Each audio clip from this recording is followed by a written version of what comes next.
전일 성일하이텍이 수혜측 결과를 발표를 했습니다. 요즘 공모주 시장이 예전만치 않죠. 나름 수혜측 결과가 잘 나온 공모주 같은 경우에도 상장을 하면은 거의 시초가가 고가고 종가로 가면 갈수록 공모가 차이가 없거나 아니면은 공모가를 하회하는 경우가 많습니다. 자, 그런데 이 성일하이텍이란 종목은 다를 것으로 예상이 됩니다. 자, 일단 폐배터리 재활용 글로벌 5위 기업이고요. 공모가 같은 경우에는 5만원으로 확정이 되었습니다. 원래 47,000원에서 47,500원이 공모가 밴드였는데 공모가 상단을 뛰어넘는 그런 수준으로 확정이 되었죠. 최근에 이 공모주의 부진한 성과임에도 불구하고 상당한 흥행을 기록을 했다라고 볼 수 있는 대목이고요. 공모 규모는 1,000억이 좀 넘습니다. 대여급은 아니지만 그렇다고 해서 중소형급도 아니에요. 어느 정도 사이즈가 있고 그러다 보니까 KB증권, 대신증권, 삼성증권 세 증권사에서 나눠서 청약을 진행을 합니다. 공모가 기준으로 시가총액을 환산해보면 6천억 정도가 되고요. 수혜측일은 12일까지 진행을 했고 청약일은 다음 주 월화 이렇게 양일간 진행을 합니다. 실적을 잠깐 보시면 2019년, 2020년까지는 적자였죠. 매출액은 어느 정도 성장을 하고 있었는데 바로 지난해 무려 1,500억 원의 매출액을 기록을 해서 2년 전에 비해서 무려 3배 정도 성장을 했습니다. 그리고 같은 기간 영업이익도 흑자 전환을 했고요.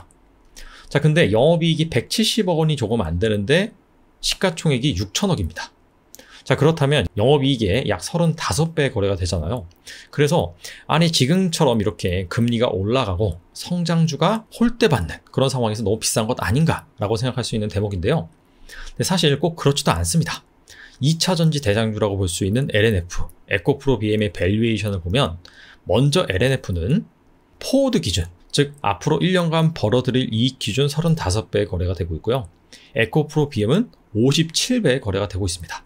근데 성일하이텍은 히스토리컬, 즉 최근 실적 기준으로 35배니까 비싼 게 전혀 아니다 라고 볼 수가 있겠죠. 자, 성일하이텍 2008년도부터 폐배터리 재활용 사업을 영위를 했고 현재 글로벌 탑 5위 안에 듭니다. 헝가리, 인도, 말레이시아에도 진출을 했고요. 2030년 목표 매출액이 1조 원입니다. 지금 1,500억인데 여기에서 6배 이상 성장을 한다 라고 제시를 하고 있어요. 약 9년 만에. 그렇다면 연평균 매출액이 최소한 20%에서 30% 정도 성장을 해줘야 됩니다. 자, 과연 이러한 성장성이 가시적이냐, 거기에 따라서 이 공모주의 매력은 결정이 될 것 같아요. 자, 그래서 성일하이텍 과연 청약한다면 기대 수익률이 얼마인지, 몇 주를 받을 수 있을지 다각도로 한번 알아보도록 하겠습니다. 자, 앞서서 성일하이텍이 밸류에이션을 좀 높게 받았죠. 그리고 2030년 목표 매출액이 1조 원이라고 제시를 해드렸습니다. 이게 과연 가시적이냐, 그 부분을 살펴보기 위해서는 업황을 먼저 봐야겠죠. 일단 왼쪽 그래프는 글로벌 전기차 판매량 전망입니다. 2019년 대비 2030년에는 약 한 1138% 정도 증가할 것으로 예상이 되고요. 근데 그 다음부터는 좀 둔화가 됩니다. 2050년까지는 138%. 확실히 이 전기차 판매 시장 같은 경우에는 2030년 이후로 성장성이 많이 둔화가 된다라고 볼 수가 있는데요. 글로벌 폐배터리 시장 같은 경우에는 같은 기간, 먼저 2019년부터 2030년까지는 비슷해요. 한 11배 정도 성장할 것으로 예상이 되고 있는데 중요한 거는 2030년부터 2050년까지입니다.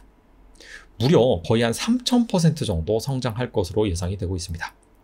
아니 왜 2030년부터 2050년 이 기간을 비교해 보니까 전기차보다 폐배터리 시장이 훨씬 더 가파르게 성장을 하느냐? 전기차 같은 경우에는요. 15만 킬로에서 20만 킬로 정도 타면 배터리 효율이 떨어집니다.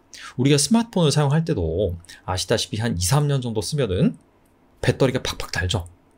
즉 그때부터는 스마트폰을 교체를 하든지 배터리를 바꿔줘야 됩니다. 전기차도 마찬가지예요. 그 정도 사용을 하면은 효율이 떨어지기 때문에 배터리를 교환을 해줘야 되고요.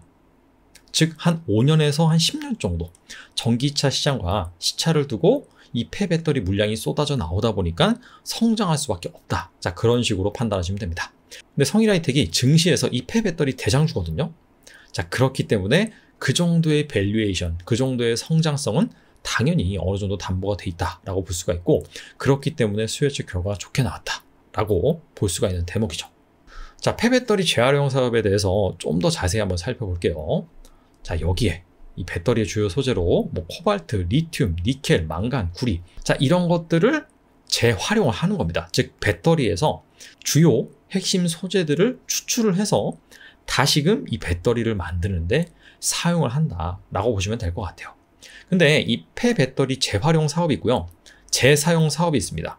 뭐 둘 다 큰 틀에서 보면은 재활용이다 라고 볼 수가 있는데, 구체적으로 살펴보면 좀 다릅니다. 재사용 같은 경우에는 배터리를 가지고 뭐 검사를 하고 여러 개의 그런 배터리를 짜맞춰 가지고 다시 ESS용으로 출시를 하는 겁니다. 이건 기계가 할 수가 없습니다. 사람이 일일이 달라붙어서 해야 되고, 그러다 보니까 노동 집약적이고 대량 생산이 불가능합니다. 기술 진입 장벽도 낮아요. 그래서 재사용 사업 같은 경우에는 부가가치가 낮습니다.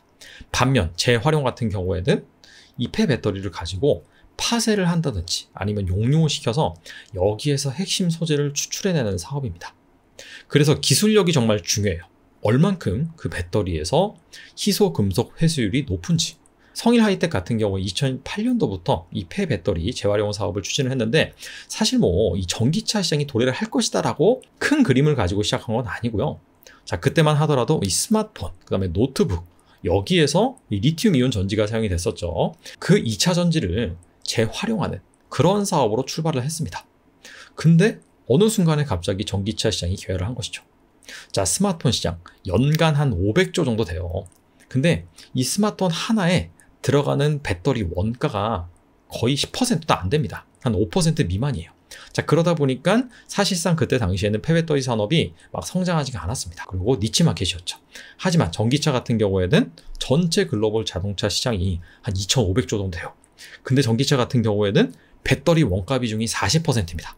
즉, 이 스마트폰, IT 기기랑 이 전기차에서 발생하는 배터리 시장 규모가 거의 한 100배 정도 나는 겁니다. 자, 그러다 보니까 이 폐배터리 산업이 엄청나게 커질 것으로 예상이 되면서 완전 새로운 먹거리로 등장을 했고요. 이참에 이 폐배터리 쪽에서 15년에 가까운 업력을 유지를 했던 성일하이텍이 부각을 받고 있는 것입니다. 자, 성장성이 담보되다 보니까 투자 로드맵도 화끈한데요.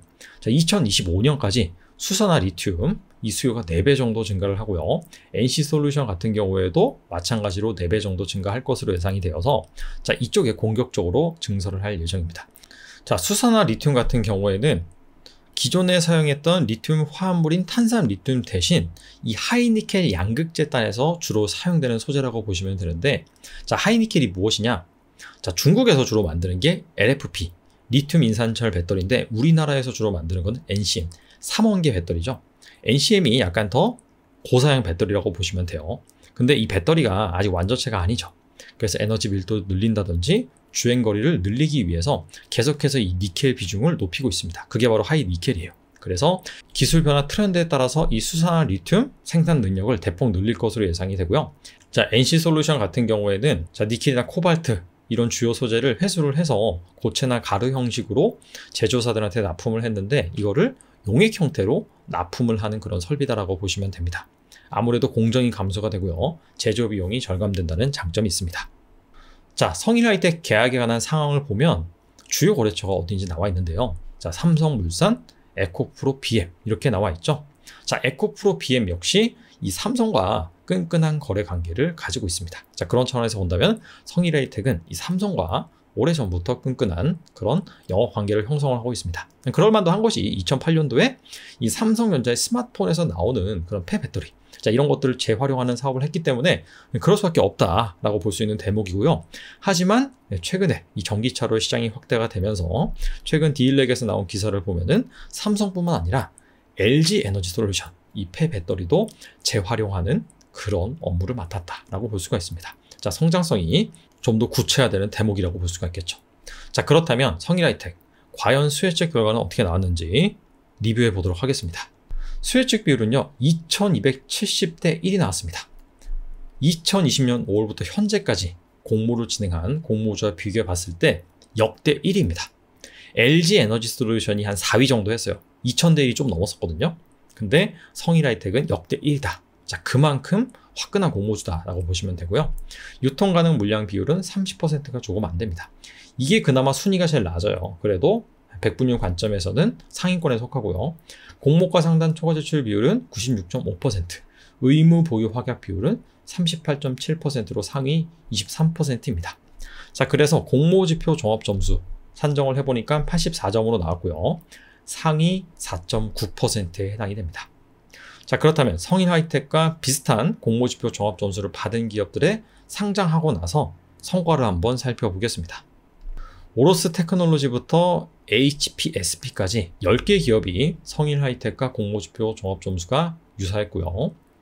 보시다시피 대부분 더블에 성공을 했어요. 사실상 샘CNS를 제외하고는 모든 기업이 더블에 성공을 했고, 그 중에서 따상에 성공한 기업 역시 한 절반 정도가 됩니다.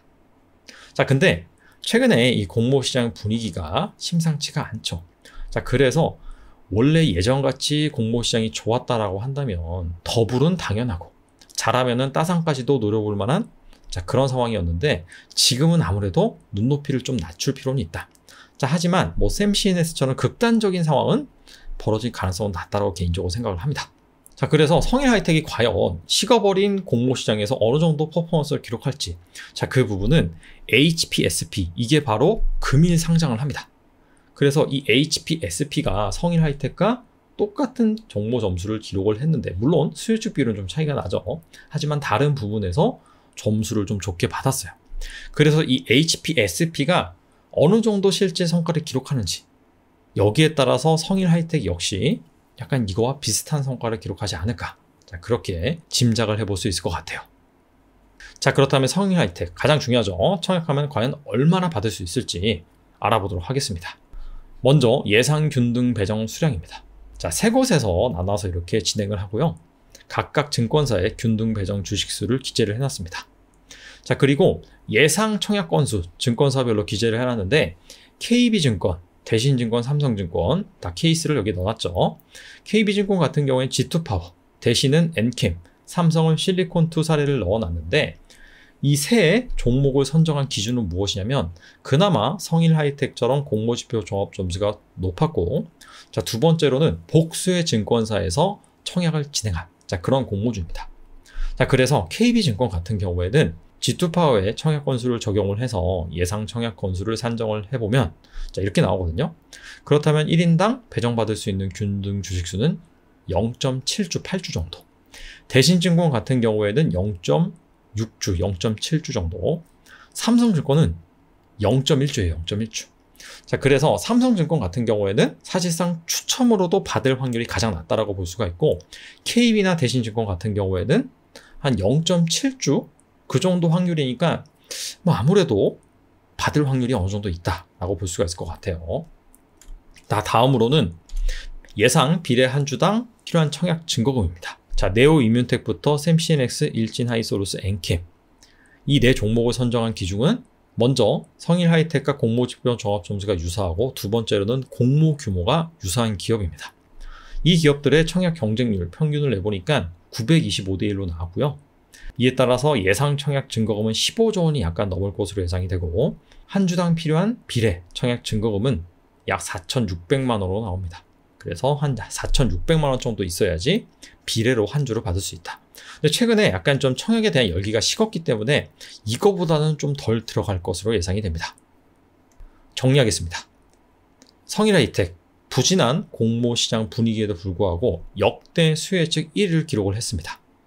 그 이유가 무엇인지 살펴보니까 2차 전지 이상의 확실한 성장성을 담보하는 폐배터리 시장, 이게 전기차 시장이 성장을 하면은 필연적으로 같이 성장할 수밖에 없습니다. 그래서 2030년 매출액 1조를 제시한 근거도 상당히 좀 타당해 보여요. 물론 성일하이텍의 경쟁력이 훼손되지 않는다라는 가정이 있어야 되겠죠. 자, 그럼에도 불구하고 최근에 이 공모시장이 좀 부진하기 때문에 금일 상장하는 공모주 HPSP가 과연 상장하고 나서 어느 정도 성과를 기록하는지 그 부분을 좀 잘 보시면서 기대 수익률을 책정하시면 될 것 같아요. 자, 그리고 균등으로는요, 추첨 한 주 정도 받을 수 있을 것으로 생각이 되고, 대신이라든지 KB 같은 경우에는 어느 정도 확률이 좀 높다라고 볼 수가 있습니다. 하지만 삼성은 거의 못 받는다라고 보시면 될 것 같아요. 그리고 비례 한 주당 필요한 청약 증거금은 약 한 4천만 원 이상이 되지 않을까 생각을 합니다. 근데 뭐 마이너스 통장 금리가 최근에 좀 많이 올랐죠. 자, 그런 것들을 감안하면은 글쎄요. 비례로 이렇게 마통까지 당겨서 공격적으로 했을 때 그만큼의 수익성이 날 수 있을지 그 부분은 한번 고민해 보시면 좋을 것 같습니다. 자, 모처럼 만에 괜찮은 공모주, 수요 예측 역대 1위 공모주가 나왔는데 자, 과연 공모 시장의 분위기를 반전시킬 수 있을지 살펴보는 것도 좋을 것 같네요. 감사합니다.